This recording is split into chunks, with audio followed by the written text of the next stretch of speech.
Allahu Akbar walillahil hamd.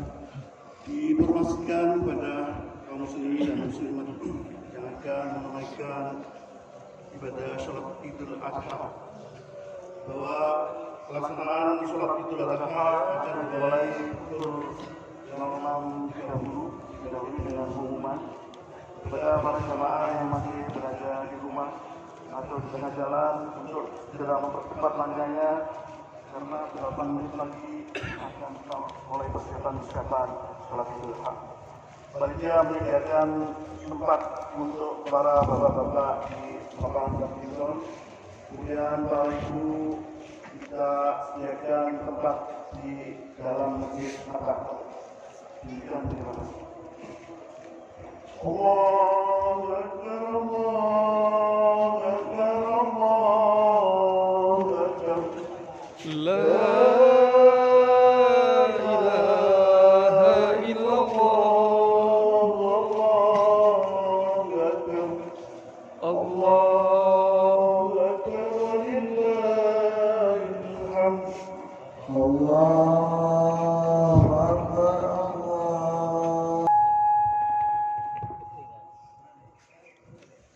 Allahu Akbar, Allahu Akbar, Allahu Akbar. La ilaha illallah, Allahu Akbar. Allahu Akbar walillahil hamd. Bismillahirrahmanirrahim. Alhamdulillahirabbil alamin. Wassalatu wassalamu ala asyrofil anbiya'i wal mursalin sayyidina Muhammadin wa ala alihi washabbihi ajmain. Rabbi shrah li sadri wa yassir li amri wahlul 'uqdatam min lisani yafqahu qawli. Amma ba'du.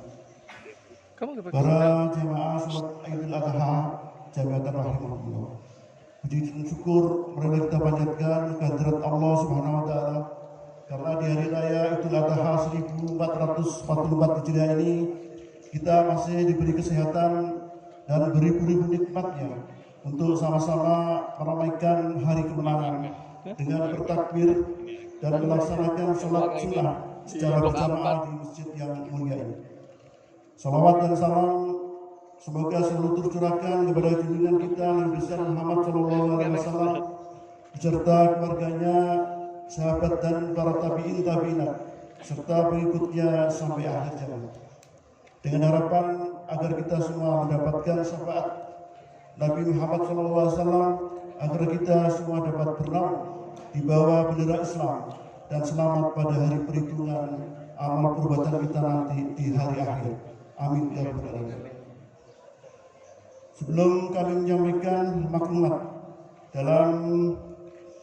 sebelum sholat Idul Adha 1444 Hijriah, kami menghimbau kepada jamaah agar kiranya dapat mengatur shaf dan mengisi shaf terdepan terlebih dahulu. Dan sebagai batas atau garis yang telah kita pasang sehingga terlihat lurus dan rapi. Kepada jamaah yang masih berada di jalan atau di rumah untuk segera mempercepat langkahnya karena insya Allah sholat Id akan segera kita mulai. Jamaah sholat Idul Adha rahimahullah. Kami akan menyampaikan pengumuman dan laporan kegiatan Idul Adha 1444 Hijriah. Insya Allah yang akan menjadi imam dan khatib pada sholat Id kali ini adalah Ustadz Nizar LC dan alhamdulillah beliau sudah bersama kami dengan tema 3 konsep dalam menghadapi ujian. Laporan kedua tentang penerimaan dan penyaluran hewan kurban. Alhamdulillah jumlah hewan kurban pada Idul Adha 1444 Hijriah yang pertama sapi sejumlah 8 ekor dengan sahibul kurban sebanyak 56 orang. Yang kedua kambing atau domba sebanyak 23 ekor dengan jumlah sahibul kurban 23 orang. Jadi total sahibul kurban 79 orang. Kami mengucapkan jazakumullah khairan katsira. Jumlah packing daging kurban diperkirakan sebanyak 1.220 bungkus dan akan dibagikan kepada seluruh warga RW 10 beserta pendukungnya termasuk petugas kebersihan, security, ART dan beberapa warga yang telah kita bagikan kuponnya di RW 6, RW 7, RW 9 dan beberapa panti asuhan serta stakeholder lainnya. Pemotongan hewan kurban akan dilaksanakan di lingkungan pendopo RT 06 dan pemotongan akan dilaksanakan ba'da sholat Idul Adha yang akan dimulai pada pukul 08 waktu Indonesia Barat. Kepada para panitia diharapkan sudah di tempat pemotongan hewan kurban pada pukul 8 pagi ini di lingkungan pendopo RT 06 dengan menggunakan seragam yang telah dibagikan. Kepada sholihul kurban dan jamaah sekalian yang ingin menyaksikan proses pengelolaannya dapat mengunjungi tempat tersebut dengan harapan tetap menjaga keamanan dan ketertiban. Untuk distribusi daging di RW 10, mohon kepada seluruh ketua RT dan timnya Perumahan Jati Jajar Blok A mohon kehadirannya untuk membantu proses penyaluran daging kurban di lingkungannya. Karena begitu selesai pemotongan langsung kita distribusikan untuk warga RW 10. Pembagian daging untuk yang menggunakan kupon akan dilaksanakan di Masjid At-Taqwa dan insya Allah akan kita mulai pada sholat zuhur sekitar pukul 14 waktu Indonesia Barat. Alhamdulillah kupon sudah dibagikan dan kepada seluruh pemegang kupon dapat mengambil di Masjid At-Taqwa. Apabila berhalangan dapat diwakilkan, namun demikian tetap menyerahkan kupon yang telah dibagikan. Kepada semua pihak yang telah membantu proses pelaksanaan Salat Idul Adha dan kurban, kami mengucapkan jazakumullah khairan katsir. Jamaah Salat Idul Adha rahimakumullah. Perlu kami laporkan juga pembangunan Masjid At-Taqwa yang dimulai dengan pembebasan lahan alhamdulillah kumpul 670 juta dan kami akan membuat proposal yang bisa diterjemahkan bahasa Arab. Untuk itu kami memerlukan detail desain masjid. Apabila para jamaah yang ingin melengkapkan detail-detail masjid sebagai bagian proposal yang akan kami buat, kami ucapkan terima kasih. Jamaah Salat Idul Adha rahimakumullah. Selanjutnya kembali kami mengingatkan tentang tata cara salat Idul Id. Salat Id dikerjakan sebelum khutbah dan salat Id dikerjakan tanpa didahului dengan adzan dan iqamah. Salat Id dilaksanakan sebanyak 2 rakaat. Saat dimulai dengan as-sholatu jamiyah, maka kita langsung sama-sama berdiri dan diingatkan salat Idul Adha. Kemudian dilanjutkan dengan takbiratul ihram, membaca doa iftitah. Pada rakaat pertama akan didahului dengan takbir syahwat sebanyak 7 kali dan di antara takbir disunahkan membaca zikir memuji Allah, membaca tahmid, puji-pujian, salawat dan doa. Salah satu bacaan di antaranya adalah Subhanallah walhamdulillah wa la ilaha illallah Allahu akbar, yang artinya Maha Suci Allah, segala pujian baginya, tidak ada ilah kecuali Allah, Allah Maha Besar. Jumlah takbir rakaat pertama sebanyak 7 kali dan pada rakaat kedua sebanyak 5 kali. Untuk gerakan dan sholat lainnya seperti rukuk, iktidal dan lain-lain dilaksanakan seperti bacaan sholat pada umumnya. Jamiah sholat Idul Id rahimahullah. ومن يضلل فلا هادي له أشهد أن لا إله إلا الله وحده لا شريك له وأشهد أن محمدا عبده ورسوله لا نبي بعده أما بعد فإن أحسن الكلام كلام الله وخير الهدى هدى نبينا محمد صلى الله عليه وسلم وشر الأمور محدثاتها فإن كل محدثة بدعة وكل بدعة ضلالة وكل ضلالة في النار. إخواني في الله rahimani wa rahimakumullah. Sidang Jumat yang dirahmati oleh Allah Subhanahu wa taala. Puji dan syukur selalu kita lantunkan kehadirat Allah Subhanahu wa taala. Karena atas limpahan rahmat dan karunia dari Allah, kita masih bisa menghela nafas kita. Karena rahmat dan karunia dari Allah, kita masih bisa memeluk agama Islam dengan yakin. Salawat dan salam tak lupa kita haturkan kepada junjungan alam Nabi besar Muhammad sallallahu alaihi wasallam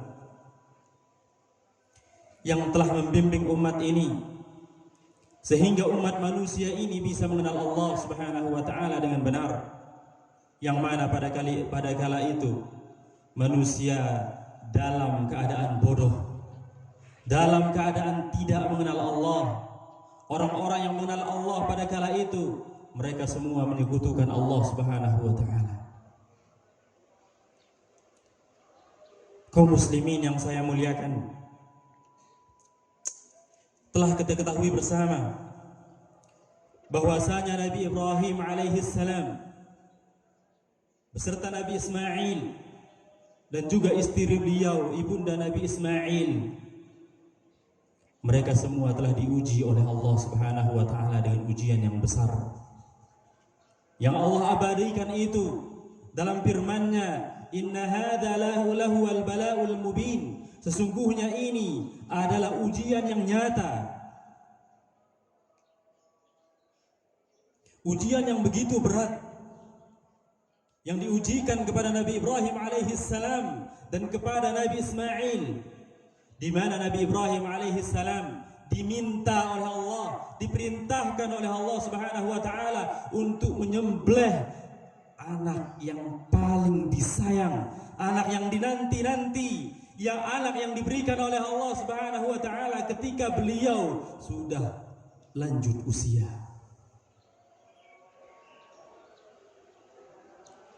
Kaum muslimin yang saya muliakan, betapa besarnya ujian itu. Betapa beratnya ujian itu bagi Nabi Ibrahim, begitu pula bagi Nabi Ismail. Berat. Maka wahai kaum muslimin,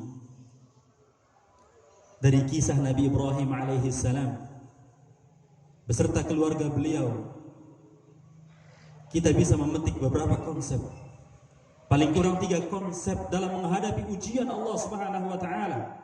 3 konsep ujian, menghadapi ujian yang Allah Subhanahu wa taala berikan kepada kita. Konsep yang pertama yang bisa kita petik adalah menerima dan taat. Lihatlah wahai kaum muslimin, Nabi Ibrahim alaihi salam diberikan ujian yang begitu besar, yang begitu berat, apalagi Nabi Ismail yang akan disembelih. Beliau diuji dengan ujian yang bisa mengambil nyawa beliau. Tapi apa yang mereka lakukan? Apa yang dilakukan oleh Nabi Ibrahim dan Nabi Ismail? Mereka semuanya menerima perintah tersebut dan taat kepada Allah Subhanahu wa taala. Ketika Nabi Ibrahim menceritakan bahwasanya beliau telah bermimpi menyembelih putra beliau membalas ucapan tersebut dengan mengatakan, "Ya abati fa'al ma tu'mar, satajiduni insyaallah minas sabirin." Wahai bapakku, lakukan apa yang diperintahkan oleh Allah Subhanahu wa taala kepadamu. Engkau akan dapati aku dalam keadaan bersabar insyaallah. Lihatlah ucapan dari orang yang benar-benar beriman kepada Allah. Lihatlah ucapan dari orang yang benar-benar yakin dan patuh akan perintah Allah Subhanahu wa taala. Rela mengorbankan nyawanya untuk melaksanakan perintah Allah Subhanahu wa taala. Itulah Nabi Ismail. Kaum muslimin yang saya muliakan, kalau sekiranya kita cek diri kita pada hari ini, apakah kita sudah menerima apa yang Allah sudah perintahkan kepada kita dan kemudian mentaati itu semua?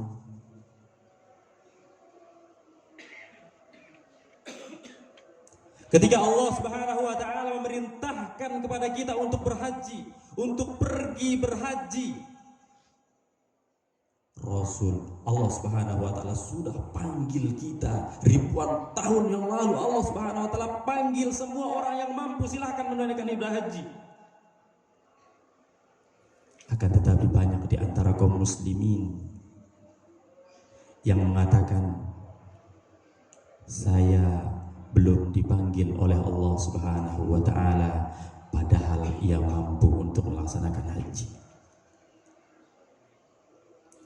350 juta itu mahal, 350 juta itu berat. Akan tetapi Allah Subhanahu wa taala panggil semua orang yang mampu untuk berhaji. Haji kamu, lakukan haji itu, karena itu sebuah kewajiban. Apakah kita tunduk kepada Allah Subhanahu wa taala, kemudian berani mengeluarkan 350 juta untuk melaksanakan haji furoda itu? Berat. Kita belum diminta nyawanya oleh Allah Subhanahu wa taala. Allah masih meminta harta kita. Cek diri kita, di mana kita kalau dibanding dengan Nabi Ismail yang kala itu masih muda. Kaum muslimin yang saya muliakan, lihat para wanita kita ketika mereka diminta untuk mengenakan jilbab mereka, apa yang mereka teriakkan? Yang mereka teriakkan adalah, ini adalah adat istiadat orang Arab. Kenapa kita anut di sini? Kenapa kita paksakan orang Indonesia untuk mengenakan jilbab? Bukankah Allah Subhanahu wa taala yang mengatakan, ya ayyuhan nabi qul li azwajika wa banatika wa nisa'il mu'minin yudnina 'alaihinna min jalabibihin. Ini Allah firmankan di dalam Al-Qur'an. Wahai nabi, perintahkan kepada istri-istrimu, anak-anak wanitamu, wanita-wanita kaum muslimin untuk menjulurkan jilbab-jilbab mereka. Apakah kita masih mengatakan kalau ini adalah adat istiadat orang Arab? Kalau sekiranya ini adalah adat istiadat orang Arab, maka tidak akan mungkin Allah memerintahkan kepada Nabi untuk memerintahkan keluarganya, para wanita kaum muslimat saat itu untuk mengenakan jilbab. Kenapa? Karena orang Arab udah pada berjilbab semua. Karena orang Arab memang adatnya nggak berjilbab, diperintahkan oleh Allah Subhanahu wa taala kepada kaum muslimat untuk mengenakan jilbab mereka. Apa kata Allah? Dzalika adna yu'rafna.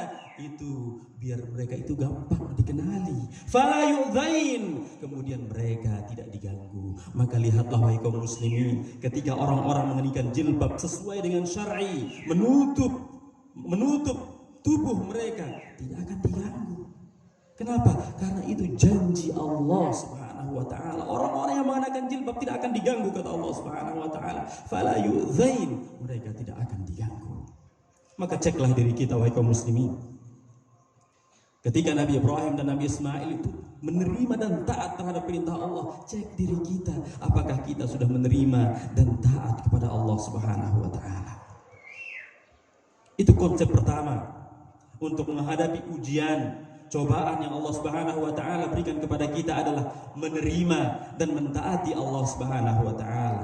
Perintah itu berat, larangan itu berat, tapi kalau kita terima semuanya, kita lakukan semuanya atas dasar taat kepada Allah Subhanahu wa taala, semuanya akan terasa ringan. Kemudian konsep kedua yang bisa kita petik dari kisahnya Nabi Ibrahim alaihi salam adalah konsep kesabaran. Nabi Ibrahim diperintahkan oleh Allah Subhanahu wa taala untuk membawa istri beliau ke padang pasir yang tandus, tidak ada air, tidak berpenghuni. Beliau hanya diberikan sekantong air. Beliau ditinggalkan di sana sendiri bersama bayi beliau. Beliau ditinggalkan oleh Nabi Ibrahim di sana. Kenapa Nabi Ibrahim meninggalkan beliau di sana? Ibunda Nabi Ismail bertanya kepada Nabi Ibrahim kala itu, "Wahai Ibrahim, kenapa engkau tinggalkan kami di sini?" Nabi Ibrahim terdiam, tidak bisa ngomong apa-apa dan tidak bisa membalikkan badannya untuk menatap istrinya. Kemudian ibunda Nabi Ismail bertanya kembali, "Kenapa beliau ditinggalkan di sini?" Nabi Ismail terdiam. Kemudian beliau ditanya lagi. Kemudian beliau ditanya dengan mengatakan, "Apakah Allah yang memerintahkan engkau untuk meninggalkan kami di sini?" Nabi Ibrahim alaihissalam hanya bisa menganggukkan kepalanya yang berarti iya. Lihatlah wahai kaum muslimin, apa yang diucapkan oleh Siti Hajar, yang diucapkan oleh ibunda Nabi Ismail yang begitu beriman kepada Allah Subhanahu wa taala. Idzan la yudayyi'una. Kalau begitu Allah Subhanahu wa taala tidak akan menyia-nyiakan kami. Nabi Ibrahim alaihissalam diperintahkan oleh Allah untuk menyembelih anak beliau. Begitu berat rasa itu, begitu berat perintah tersebut. Akan tetapi beliau bersabar melakukan perintah itu untuk bisa menggapai ridhonya Allah Subhanahu wa taala. Begitu pula Nabi Ismail, nyawa beliau akan direnggut, beliau akan mati. Akan tetapi apa? Beliau terima perintah tersebut dengan kesabaran. Beliau terima perintah tersebut dengan ketabahan. Beliau merelakan nyawa beliau untuk Allah Subhanahu wa taala. Lihatlah wahai kaum muslimin, orang-orang yang begitu beriman kepada Allah, begitu cinta kepada Allah, mereka relakan nyawa mereka, tidak peduli. Nyawa mereka relakan untuk Allah Subhanahu wa taala, tidak peduli. Kaum muslimin yang saya muliakan,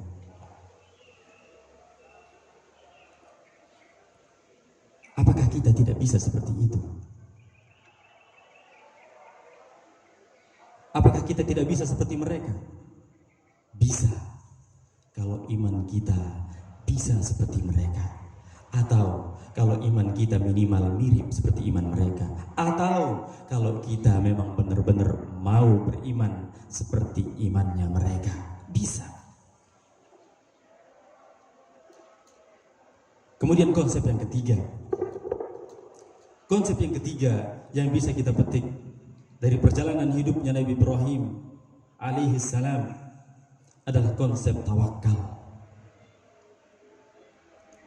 Konsep tawakal ini yang dilakukan oleh Nabi Ibrahim, Nabi Ismail, dan begitu pula ibunda Nabi Ismail Hajar melakukan konsep tersebut. Maka lihatlah ketika Allah Subhanahu wa taala berfirman, "Falamma aslama wa tallahu lil jabin."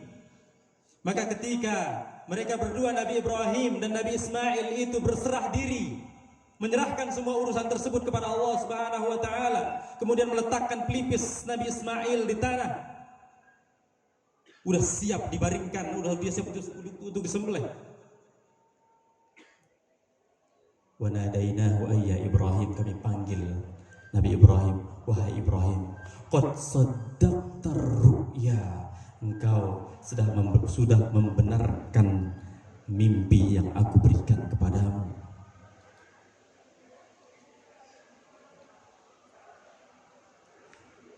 Allah Subhanahu wa taala kemudian mengganti Nabi Ismail ketika mereka sudah berlepas diri, tawakal kepada Allah Subhanahu wa taala dalam melakukan, tadi kita bilang, menerima perintah tersebut, bersabar melakukan hal tersebut. Ketika melakukan hal tersebut, mereka lepaskan semuanya kepada Allah Subhanahu wa taala, berserah diri. Apa yang Allah putuskan itulah yang terbaik, itu yang ada di keyakinan mereka. Maka ketika mereka melakukan itu, Allah ganti Nabi Ismail dengan sembelihan yang besar. Apa kata Allah? Wa fadainahu bidzabhin adzim.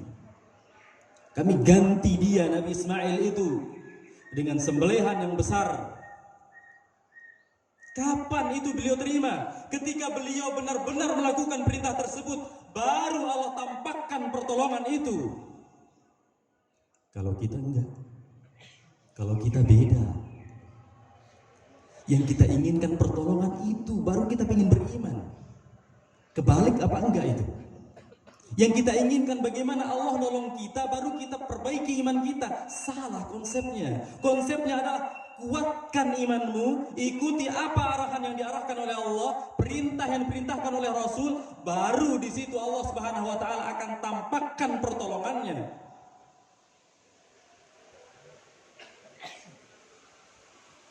Wa 'alallahi fatawakkalu, dan kepada Allah lah kalian bertawakal. Lepaskan semuanya kepada Allah Subhanahu wa taala. Kita manusia ini hanya melakukan takdir. Takdir kita udah tetap. Takdir kita udah jelas. Tapi banyak orang yang bingung ketika disebutkan takdir.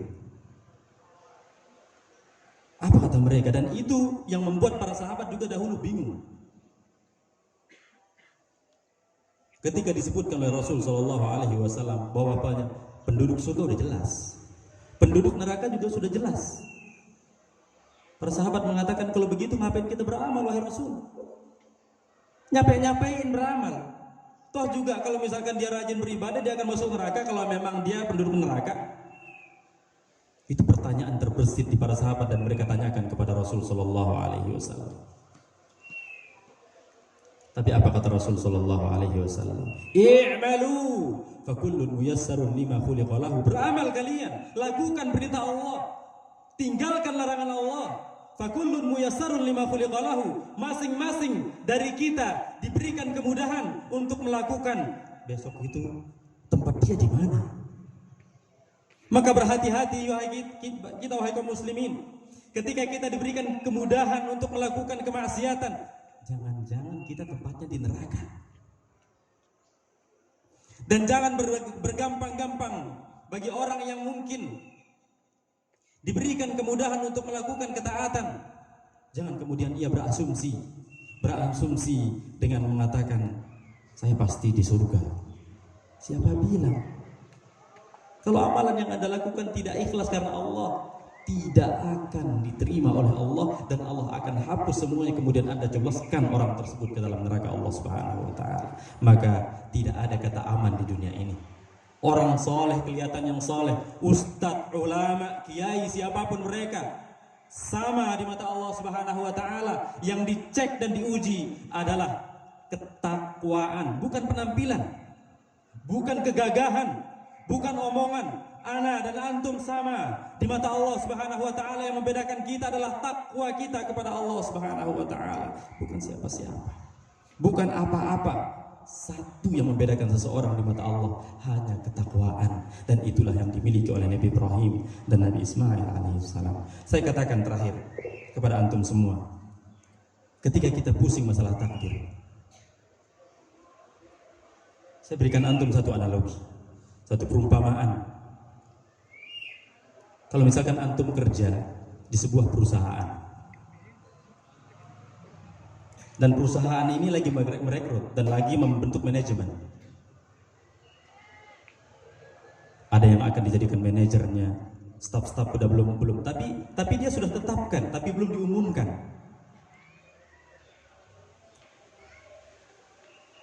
Pemilik perusahaan mengatakan, tempat antum semua udah jelas.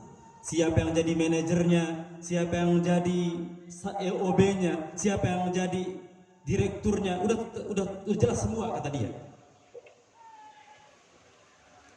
Tapi saya berikan kalian masa uji coba selama 3 bulan. Bagi yang ingin derajat yang tinggi, silahkan lakukan ini. Dia berikan itu arahan bagi orang yang ingin mendapatkan kedudukan yang tinggi di perusahaan tersebut. Kalau tidak mau, ya udah, tidak perlu melakukan hal-hal ini misalkan.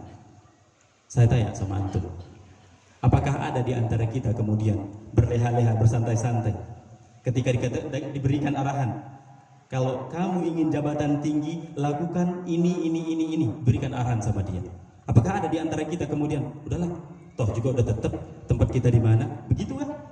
Tidak ada. tentu selama percobaan 3 bulan itu kita akan mengerahkan semua kemampuan kita untuk bisa mendapatkan tempat yang tinggi, walaupun dia sudah mengatakan tempat kita udah jelas. Mafhum? Begitulah masalah takdir Allah Subhanahu wa taala. Allah sudah sebutkan posisi itu. Akan tetapi kita belum tahu posisi kita di mana. Nah, kewajiban kita adalah apa? Di masa di dunia ini adalah masa fase ujian. Fase ujian Allah Subhanahu wa taala di kita, maka kewajiban kita adalah membuktikan diri kita kepada Allah Subhanahu wa taala.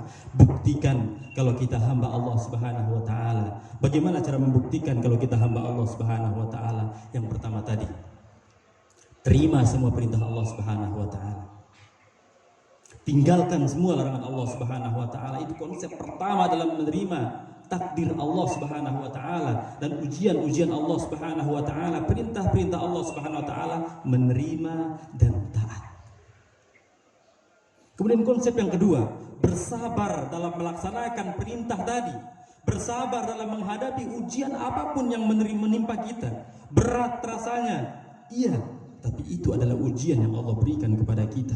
Ketahuilah bahwasanya kata Rasul sallallahu alaihi wasallam, asyaddun nasi bala'an al-anbiya. Orang yang paling gede ujiannya itu para nabi. Paling gede ujiannya adalah para nabi. Siapa mereka? Orang-orang soleh, orang-orang yang jelas ketakwaan mereka. Tapi ternyata mereka adalah orang yang paling gede ujiannya. Maka pertanyakan diri kita, wahai kaum muslimin, kalau tidak pernah diuji oleh Allah Subhanahu wa taala, adakah iman di hati kita? Maka jangan sekali-kali kita mengatakan, kalau saya diuji mulu ya. Memang ujian dunia ini ujian. Kemudian ketika kita bersabar menghadapi ujian tersebut, ingat, jangan serahkan amalan tersebut kepada manusia. Ketika kita menghadapi ujian, kemudian kita memiliki orang yang kita mengurus ujian tersebut, mengurus permasalahan kita tersebut, jangan pernah serahkan urusan itu kepada orang yang sedang melaksanakan atau mengurus urusan kita itu. Tapi yang pertama kali kita lakukan adalah serahkan semuanya kepada Allah Subhanahu wa taala. Minta kepada Allah yang terbaik. Itulah yang kita kenal dengan tawakal. Itulah yang kita kenal dengan tawakal.